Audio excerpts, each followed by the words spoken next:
네, 오늘 설교가 빨리 끝나서 굉장히 당황하셨죠. 네, 오늘 좀 특별한 시간을 가져보려고, 오늘 앞에 시간을 좀 줄이고 뒤에 특별한 시간을 가져보려고 합니다. 요셉 청년부, 우리는 또 이 요셉 청년부에 부름받은 하나님의 자녀들인 줄로 믿습니다. 요셉 청년부는요, 정말 하나님 안에 특별한 부르심을 받은 공동체입니다. 다른 사람들은 평소에 삶을 살아가고 주일에 예배를 드리고 그냥 그렇게 자리를 끝내는 인생을 살아간다라면, 우리 요셉 청년부는 하나님의 부르심 앞에서 인생을 마치 전쟁처럼 살아내고 하나님의 부르심 앞에 달려와 하나님 앞에 예배를 드리고 또 그 예배 드림을 통하여서 다시 한번 세상에 영향력을 발휘하는 사람들로 서는 공동체입니다. 그런데요, 여러분, 이 요셉 청년부의 이 공동체가 가지고 있는 이 마음들, 여러분, 이 마음들에 대해서 여러분 요즘 얼마나 많이 생각을 하고 계실까요? 사람들은요, 수많은 정체성들을 가지고 있습니다. 어디에 속하는지, 내가 어떤 존재인지, 무엇을 향해 달려가야 하는지에 대한 정체성 말입니다. 그런데요, 이 우리에게 찾아오는 이 정체성, 특별히 이 요셉 공동체에게 찾아오는 이 정체성, 여러분 오늘 이 정체성에 대해서 한번 여러분들과 잠깐 이야기를 해보려고 합니다. 여러분 37장, 창세기 37장 2절에 보면요, 우리가 평소에 주목하지 못하고 있던 요셉의 정체성이 나타납니다. 그 요셉의 정체성 첫 번째는요, 바로 요셉이 형들의 잘못된 일들을 발견하는 사람이었다라는 사실입니다. 형들의 잘못한 것을 발견하는 사람. 항상 형들을 따라서 양을 치러 갔는데, 항상 형을 따라서 양을 치러 갔는데 형들의 모습을 보니까 그들의 행동이 올바르지 못한 모습이라는 것을 요셉은 깨닫는 사람이었습니다. 그래서 요셉의, 여기에서 드러나는 요셉의 첫 번째 정체성이 있습니다. 무엇이냐면 바로 요셉은 세상을 변화시키기를 원하는 자라는 사실입니다. 무언가 잘못된 것이 눈에 보이고, 무언가 하나님 앞에 온전하지 않은 것들이 눈에 보이고, 무언가 하나님 앞에서 우리가 지켜야 할 것들을 보는 자라는 사실입니다. 요셉의 아버지 야곱은요, 하나님의 부르심을 받은 사람이었고 하나님을 만난 사람이었습니다. 하지만 다른 형제들은 아버지의 신앙을 물려받지 못했어요. 오직 요셉만이 아버지의 신앙을 물려받은 자라는 사실입니다. 그래서 그에게는 이 책무가 따라왔습니다. 바로 세상을 변화시켜야 하는 책무 말입니다. 그것이 요셉의 첫 번째 정체성이었습니다. 자, 그렇다면 두 번째 요셉의 정체성은 무엇이었을까요? 37장 2절에 보면요, 요셉의 한 가지 행동이 나옵니다. 뭐냐면 고자질하기를 좋아했다라는 거예요. 형들의 잘못한 일들을 누구에게 전하냐면 아버지에게 전합니다. 아버지, 형들이 이러이러한 잘못을 했어요. 그런데 그 잘못의 핵심은 세상이 인정하지 못하는, 믿는 사람으로서 세상 가운데 흠이 되는 역할을 감당했던 것, 그렇게 하나님 앞에서 신앙을 지키지 못했던 것, 그것이 바로 요셉이 아버지에게 이야기하고 싶어 했던 두 번째 포인트였다라는 것입니다. 그래서 요셉은 아버지께 이야기를 할 수밖에 없는 거예요. 왜냐하면 요셉은 성인이 아니었기 때문입니다. 자신의 위치에서 할 수 있는 최선의 것을 다 한 사람이 요셉이었어요. 형들에게 뭐라고 할 수 없으니까 아버지에게 그 일을 이야기할 수밖에 없는 겁니다. 즉 요셉은 신앙의 방향성을 제시해주는 사람이었다라는 겁니다. 변화되기를 원하고 세상의 방향성을 제시해주고 싶었던 요셉에게는 또 하나의 정체성이 있어요. 37장 16절에 보면요, 요셉의 세 번째 정체성이 나타납니다. 뭐냐면 바로 요셉은 꿈꾸는 자였다라는 사실입니다. 꿈꾸는 자. 자, 이 세 가지를요, 한번 같이 보기를 원해요. 우리 요셉 청년부에게 주신 이 하나님의 비전, 하나님의 소망, 무엇보다 확실하게 우리의 정체성으로 붙잡아야 될 것은요, 이 세 가지를 모아서 진행이 되는 바로 신앙의 방향성을 가지고 세상을 변화시키는 것을 꿈꾸는 공동체가 바로 저와 여러분이 섬기고 있는, 저와 여러분이 예배드리고 있는 요셉 청년부인 줄로 믿습니다. 여러분, 우리에겐 이런 정체성이 있습니다. 우리에겐 이 목적을 따라가야 될 책임이 있습니다. 요셉이라는 이름의 무게는 바로 이것들에 대한 책임이라는 사실입니다. 그래서 이것을 하나로 모아서 우리는 이렇게 스스로를 부르짖고 있습니다. 바로 세상을 변화시키는 공동체. 세상을 변화시키는 공동체. 그리고 그 대상으로서의 요셉은 지금까지 열심히 그 부르심 앞에, 하나님 앞에 달려오고 있었습니다. 여러분, 그거 아십니까?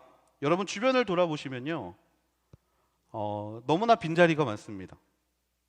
처음에 요셉에 제가 왔을 때 느꼈던 감정은요, 바로 주변에 너무나 많은 이들이 사라져 있었다는 거예요. 수많은 이유들이 있을 수 있습니다. 가장 대표적인 것이 바로 코로나라는 것이죠. 분명히 코로나 전만 해도 제가 자료들을 찾아보면 요셉의 예배 가운데, 또 요셉 공동체 가운데 함께했던 사람들의 숫자는 약 300에서 350명의 사람들이었습니다. 그런데 어느 순간 코로나가 시작이 되고 온라인의 예배가 진행이 되고 우리의 예배의 인원은 지금 온라인을 포함하면, 조금 부끄럽지만 온라인을 포함하면 200명에서 230명 사이입니다.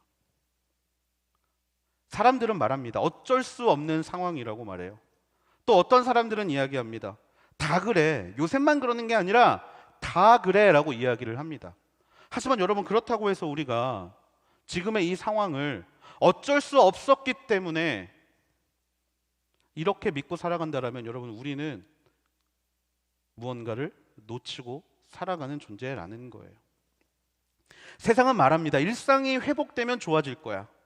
삶이 바뀌면 좋아질 거야. 코로나가 끝나면 좋아질 거야 라고 말합니다. 하지만 저는 다시 한번 우리 요셉 청년부가 일상의 회복이 아니라 정체성의 회복을 할 수 있는 공동체가 되기를 소망합니다.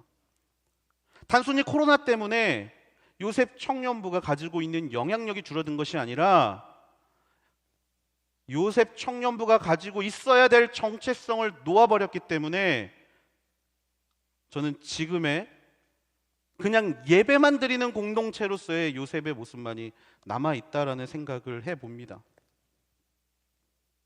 그래서 기도하면서 준비를 해보았습니다. 2022년 온누리교회의 표어는 다른 것이 나오지만 핵심 메시지는 뭐냐면 킹덤 파이오니어입니다. 왕국의 개척자라는 뜻이에요.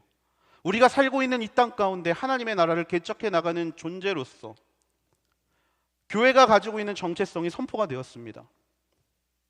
그리고 여기에 더해서 바로 우리에게 주신 정체성, 바로 세상을 변화시키는 사람들로서의 정체성을 고민하며 기도하며 MC들과 함께 정말 하나님, 우리가 나아가야 될 방향이 무엇일까를 정말 함께 준비를 해보았습니다. 그리고 내린 결론, 바로 홀데이 아우니치입니다. 홀데이 아우니치.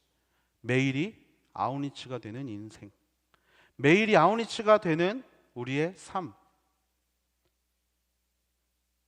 바로 이것이 내년에 우리 요셉 청년부에게 주신 하나님의 비전입니다.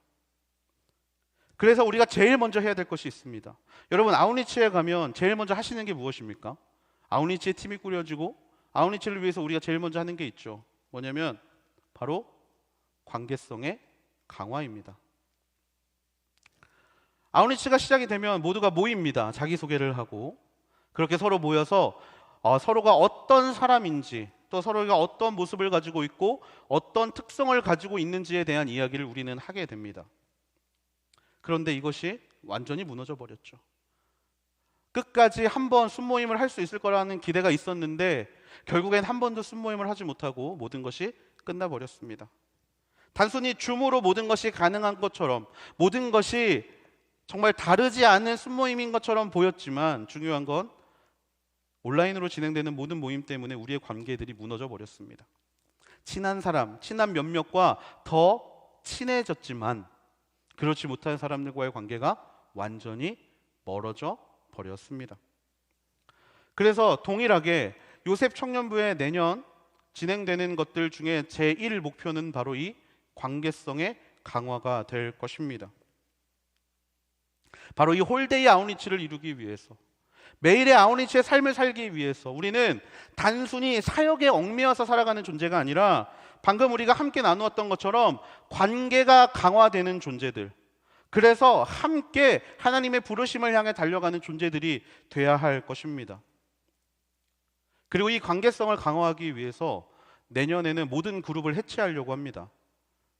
지금 우리가 몸담고 있는 모든 그룹을 해체하고 단 하나의 조건을 가지고 그룹을 재편성하려고 합니다. 그것의 핵심이 무엇이냐면 바로 플레이스 오브 라이프입니다. 삶의 터전. 여러분의 삶의 터전을 기준으로 그룹을 분배하려고 합니다. 우리가 가장 많이 시간을 보내는 곳을 통하여서, 우리가 가장 많이 머무는 곳을 기준으로 우리의 모든 모임을 바꾸려고 합니다. 이렇게 바꾸는 이유는 앞에서 본 것처럼 관계성의 강화 때문입니다. 삶의 터전을 기준으로 그룹을 나눔으로 인하여 우리는 두 가지를 하게 될 것입니다.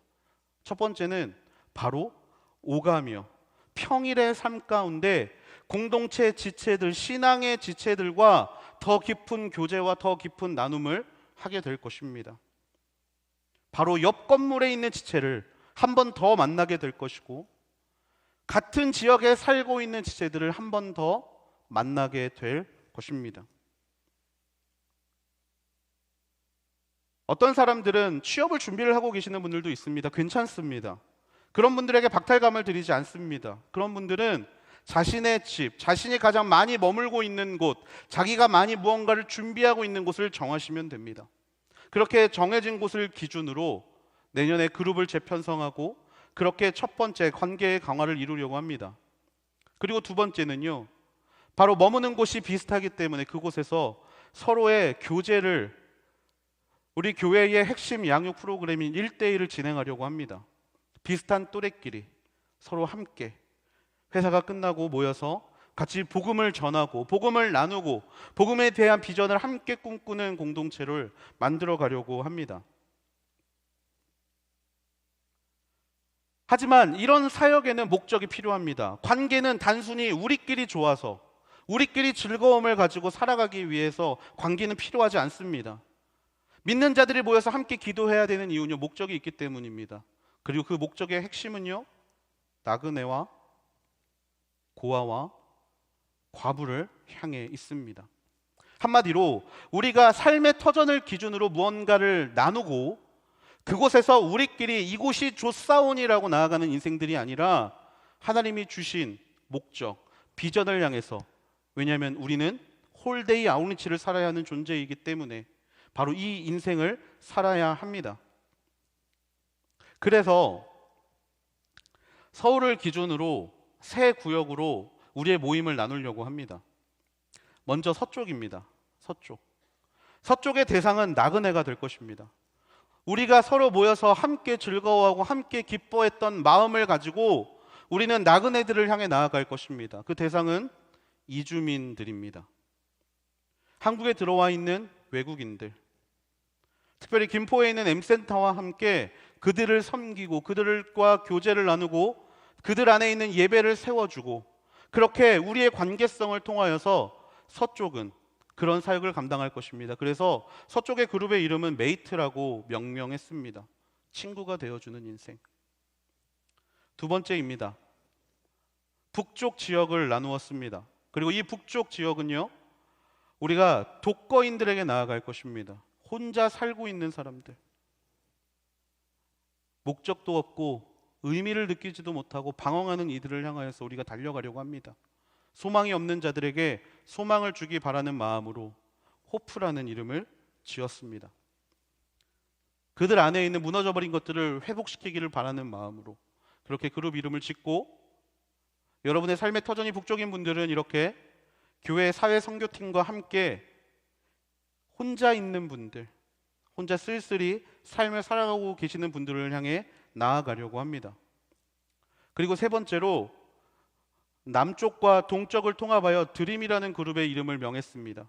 우리는 이곳에서 두 가지 사역을 하게 될 것입니다. 첫 번째는 탈북민 사역을 하게 될 것입니다.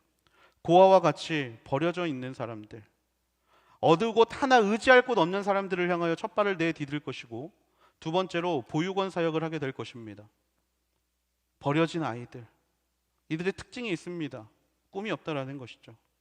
그래서 그들의 마음 가운데 하나님의 꿈을 심어줄 수 있는 귀한 사역을 감당하려고 합니다. 그래서 동쪽의 그룹의 이름은 드림입니다. 많은 지체들이 요셉을 굉장히 오래 다닌 지체들이 많이 있는 줄로 압니다. 이야기를 들어보면 정말 많은 시간들을 요셉에서 보낸 분들이 계시는데요. 반면에 가장 최근에 요셉에 들어오신 분들이 있습니다. 요셉의 DNA를 정확히 이해하지 못하는 분들이 계세요. 많은 분들이 요셉의 과거를 잘 알고 계시지만 분명히 그렇지 못한 사람들도 있다라는 것입니다. 그래서 또 하나의 그룹을 만들기로 했습니다. 그 그룹은요, 바로 90년대생들을 위한 그룹입니다. 내년에 요셉의 DNA가 전혀 없는 지체들을 모아서 우리가 왜 요셉이고, 우리가 왜 성김을 향해 나아가야 되고, 우리가 왜 이렇게 살아야 하는지에 대한 그 시간을 가져보려고 합니다. 들어올 수 있는 분들은요, 90년대생들만 들어오실 수 있습니다. 물론 본인이 원하면 들어올 수 있고요, 원하지 않으면 일반 순으로 들어가실 수도 있습니다. 모든 것은 자유입니다. 모든 것은 자유입니다. 하지만 이 90년대생들 그룹이라고 해서 자기들끼리 모여서 무엇을 한다라고 생각하지는 마십시오. 함께 요셉의 비전을 향하여 준비되는 장소인 것입니다. 함께 꿈을 꾸고, 함께 기도하고, 그 다음에 함께 여기저기를 돌아다니면서 섬김에 더 열심을 할 수 있는 공동체를, 그래서 이름을 브릿지라고 지었습니다. 그리고 마지막으로 새가족 그룹입니다. 새가족, 지금도 동일하게 활동하고 있지만 새가족도 우리의 이 정체성, 세상을 변화시키는 정체성에서 벗어날 수 없습니다.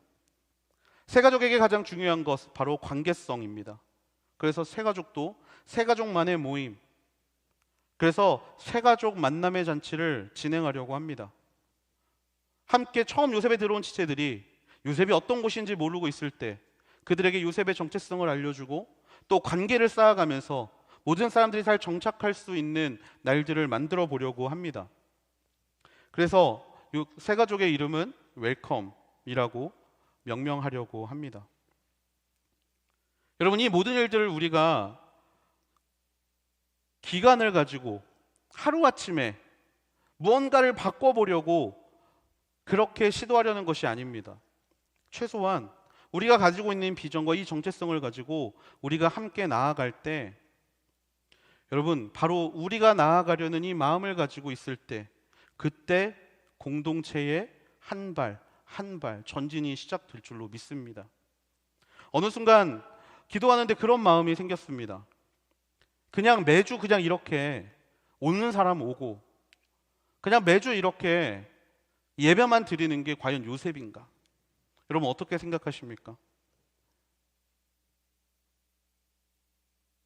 요셉이란 이름이 가지고 있는 정체성, 그래서 세상을 변화시키는 사람으로 살겠다라는 이 공동체의 정체성이 사라진 채로 여러분 살아가시는 것 어떠십니까? 여러분, 우리는 계속해서 갈라디아서 말씀을 함께 나누었습니다. 갈라디아서의 말씀의 핵심은 자유입니다. 종노릇의 자유. 우리가 관계성을 가지고 우리의 모임을 풍성하게 하는 것도, 우리가 그 관계성을 가지고 세상 가운데 나아가는 것도 다 종노릇하기 위함임을 기억하면서 함께 달려갈 수 있는 우리 요셉 청년부 되기를 소망합니다. 그래서 내년부터 우리는 이 한 발 한 발을 시작할 것입니다. 모두가 모여서 홀데이 아웃리치를 이루는 그날까지, 이것을 우리의 삶으로 살아낼 수 있는 그날까지 믿음의 걸음을 함께 내딛기를 원합니다.